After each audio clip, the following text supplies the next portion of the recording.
Subscribe कीजिए आपके अपने YouTube channel education for CBSE को और बेल आइकन को दबाइए ऐसे ही वीडियोस देखने के लिए। हेलो दोस्तों, आज के इस वीडियो में पहली बात हम लोग बात करने वाले हैं काफ़ी अच्छे क्वेश्चंस के बारे में जो कि आपके एग्जाम के लिए बहुत ही हेल्पफुल रहेंगे।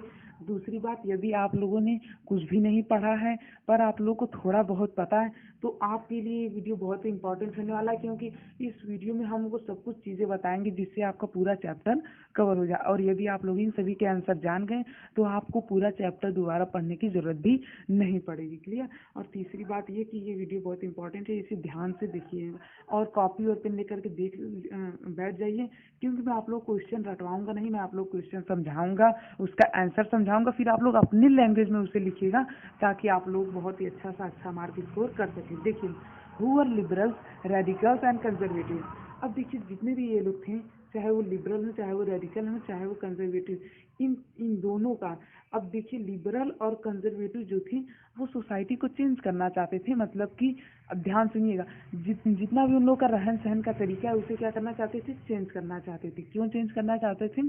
क्योंकि यदि वो लोग इस तरह से जब जी रहे हैं तो उन्हें मतलब अच्छे से नहीं रह पा रहे हैं, उनके लिए वो कंफर्टेबल नहीं है। जबकि जो कंजर्वेटिव थे ये कभी भी सोसाइटी को चेंज नहीं करना चाहते थे, यानी कि ये रेडिकल और लिबरल का विरोध करते थे।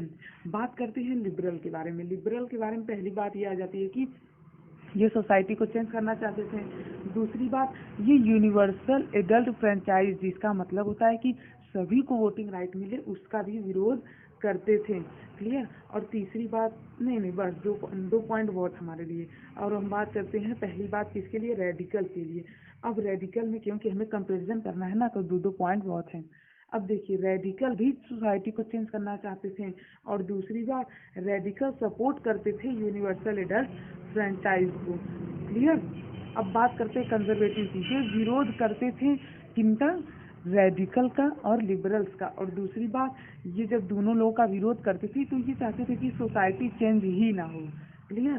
तो ये था हमारा पहला आंसर, आप लोग इसे समझ गए ना? हाँ, ठीक। What was influence of industry on society. अब सोसाइटी में जब इंडस्ट्री खुली तो उससे क्या हुआ, तो उससे सोसाइटी वालों को काफ़ी ज़्यादा एडवांटेज मिला। कैसे एडवांटेज मिला बताता हूँ। देखिए, पहला एडवांटेज है कि वहाँ के लोगों को एक सोर्स ऑफ इनकम मिला, यानी कि एक रोजगार करने का मिला। क्योंकि वहाँ के लोग, सोचिए आप, यदि कोई खेती कर रहा है तो क्या हमेशा खेती करता रहेगा? नहीं। अब भाई, गेहूं की फसल की बारी आई, इन्होंने गेहूं उगा लिया। अब जब गेहूं उगा लिया तो गेहूं उगाने के बाद जो एक शॉर्ट टाइम का पीरियड बचता है 2 से 3 महीने का, जिसमें गेहूं अपने से उगता है, तो उस पीरियड में ये लोग खाली रहते हैं। तो उस पीरियड में इन लोगों को जॉब मिल गई, जो कि सबसे बड़ा एडवांटेज था। तो इसने कहीं ना कहीं इंडस्ट्री में सबका ध्यान अपनी ओर आकर्षित किया और इकोनॉमी में भी बहुत मदद की। अब बात करते हैं what were demands of worker. Demand of worker यानी कि वर्करों की डिमांड क्या थी, जिसकी वजह से यहाँ पे रिवोल्यूशन हुआ। कहाँ पे? रशिया में। तो वर्करों की पहली डिमांड थी कि कम वे सॉरी, यहाँ पे वर्किंग आवर बहुत कम होना चाहिए, यानी कि काम कम करें और उसी हिसाब से जो वेजेस है, यानी कि जो उन्हें इनकम मिले वो ज़्यादा मिले। और तीसरी बात ये कि वहाँ पे इक्वल रिस्पेक्ट भी उन्हें मिलनी चाहिए। उसके बाद, explain economy and society of Russia. बहुत ही ध्यान से देखते चलिए, explain economy and society of Russia. अब हम लोग बात करेंगे इकोनॉमी के बारे में। तो यहाँ पे हम लोग जानते हैं कि जैसे ही इन्होंने, मतलब कि ये जो इंडस्ट्री थी, जब भी सभी का ध्यान अपने ओर आकर्षित कर ली, तब उसके बाद क्या हुआ, जब ये सभी का ध्यान अपने ओर आकर्षित कर ली तो सभी लोग यहाँ पे आने लगे और कहीं ना कहीं क्या, इसका काम करने लगे। क्लियर। तो उसके बाद होता क्या है कि यहाँ पे जो लोग थे उनसे 10 से 12 घंटे काम करवाए जाने लगे। अब इसका रिजल्ट क्या हुआ, अब इकोनॉमिक रिजल्ट हमें देना है। अरे क्लियर, समझ में आ रहा है ना? हाँ। तो यहाँ पे देखिए, 31% पीपल जो थे वो फैक्ट्री में काम करते थे और 85% पीपल, अब देखिए ये इकोनॉमी बता रहा हूँ, 85% पीपल किस पे डिपेंड थे, एग्रीकल्चर पे डिपेंड थे। और यहाँ पे यदि हम लोग बात करें तो जो यहाँ की टोटल प्रोडक्शन थी वो डबल हो गई थी। क्यों? क्योंकि लोग अब इसी की तरफ ज़्यादा जाने लगे, फैक्ट्री की तरफ, और स्टील और आयरन के जो प्रोडक्शन थे वो 4 गुना बढ़ गए थे। तो ये 3 इम्पॉर्टेंट पॉइंट है जो कि आप लोगों को इसमें लिखना है। क्लियर? अब उसके बाद एक्सप्लेन ब्लडी संडे। ये बहुत ही बुरी बात है, मतलब हम लोगों के लिए या फिर किसी भी मानव के लिए, कि ब्लडी संडे वो दिन है जब 300 लोग घायल हुए थे और 100 वर्कर मारे गए थे। कितने वर्कर मारे गए थे? 100 वर्कर मारे गए थे और 300 लोग घायल हो गए थे ब्लडी संडे में। इसे 1905 रिवॉल्यूशन भी कहा जाता है। ये क्यों हुआ था? क्योंकि ये लोग विरोध कर रहे थे इन्हीं सब चीज़ों का, कि इन्हें अच्छा वेजेस मिले, कम वर्किंग आवर हो। और ये किसके द्वारा लीड हो रहा था? फादर गोपान के द्वारा। बहुत ही ध्यान से सुनिए, एक एक पॉइंट बहुत इंपॉर्टेंट है, वीडियो को पॉज करके लिखते चलिए। फादर गोपान के द्वारा ये क्या हो रहा था? लीड किया जा रहा था। क्लियर? यदि आप लोग यहाँ तक आ चुके हैं तो प्लीज़ हमारे चैनल को सब्सक्राइब कर दीजिए, क्योंकि ये ज्ञान का महासागर है। जी हाँ, ज्ञान का महासागर आपकी अंगुलियों से सिर्फ 4 इंच दूर है। हमारे चैनल पे फटाफट से विजिट कीजिए, वहाँ पे 1200 से भी ज़्यादा वीडियो लेक्चर हैं जो सब कुछ आपके पढ़ने की योग्य है, आपकी बहुत सारी मदद करेंगे। और इसके साथ साथ हिस्ट्री का भी वहाँ पे बहुत सारा क्वेश्चन आंसर है। क्लियर? तो यदि आप लोग यहाँ तक आ चुके हैं तो प्लीज़ सब्सक्राइब कर लीजिएगा। ठीक, अब देखिए, अब हम लोग बात करेंगे why Russian army destroy crop and building. अब आप लोग सोच रहे होंगे Russian army destroy crop and building, हाँ इन्होंने किया था। क्यों किया था? क्योंकि यहाँ पे जब ये लोग वार लड़ रहे थे तो इस समय जो यहाँ के किंग थे तो वो क्या करते थे? वो इन लोगों से कंसल्ट नहीं करते थे कि अब हमें क्या करना चाहिए, क्या नहीं करना चाहिए, ये स्थिति आ गई है, इस समय हम क्या करें। तो किसी भी प्रकार का, जो जार निकोलस टू थे, वो किसी भी प्रकार का कंसल्ट अपने सिटीजन से नहीं कर रहे थे। तो अंदर ही अंदर यहाँ पे क्या हो गई कि मतलब कि विद्रोह की भावना यहाँ पे जाग उठी, यानी कि अंदर ही अंदर एक ज्वाला भड़क उठी जो कि सैनिकों के बीच भी थी। तो उन्होंने क्या किया? उन्होंने सभी फसलों को जला दिया।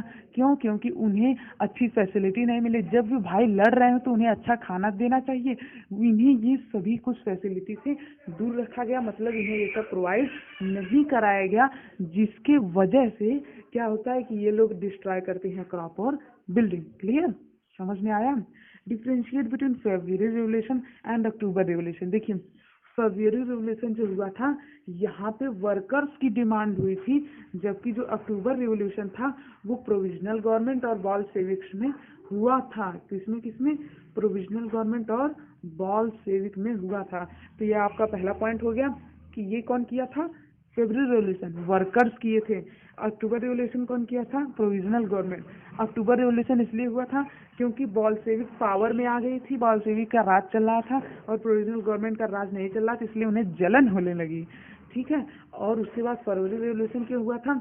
ये इसलिए हुआ था क्योंकि यहाँ पे अच्छे वेजेस, बेटर आवर्स और डेमोक्रेसी और खाने को रोटी इन लोगों को नहीं मिल रही थी वर्कर्स को, इसलिए ये हुआ था। क्लियर? समझ में आ रहा है? तो लिखते चलिए, वीडियो को पॉज करके भी। What do think civil war is? Civil war क्या होता है? जब देश के अंदर ही, जब अपने देश में ही भाई खोट जम जाती है, सॉरी माफ कीजिएगा, जब अपने देश में ही यहाँ पे विद्रोह की भावना हो जाती है।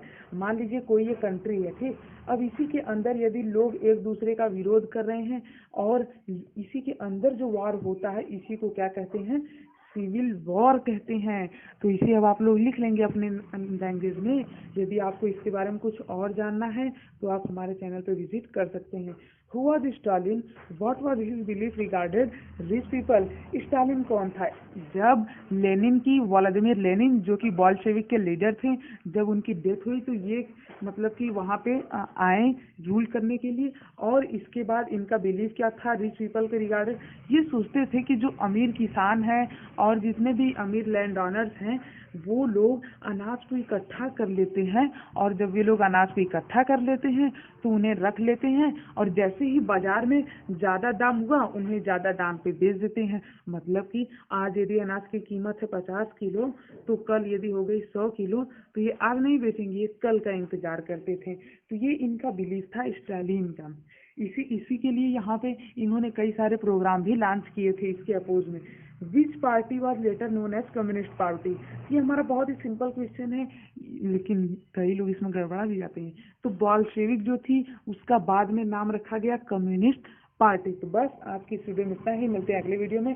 इससे पहले यदि आपने हमारे चैनल को सब्सक्राइब नहीं किया है तो प्लीज़ कर दीजिए, और यदि आपने ज्ञान लिया ही है तो कुछ गुरु दक्षिणा भी दे ही दीजिए। गुरु दक्षिणा देना अच्छी बात होती है, तो प्लीज़ सब्सक्राइब कर लीजिएगा और चैनल पर विजिट करना मत भूलिएगा, क्योंकि वहाँ पे बहुत सारे लेक्चर्स पड़े हुए हैं जिन्हें आप लोग देख सकते हैं। इंग्लिश के, हिंदी के, मैथ्स के, साइंस के, सोशल के, सभी चीज़ों के वहाँ पे लेक्चर्स अवेलेबल हैं।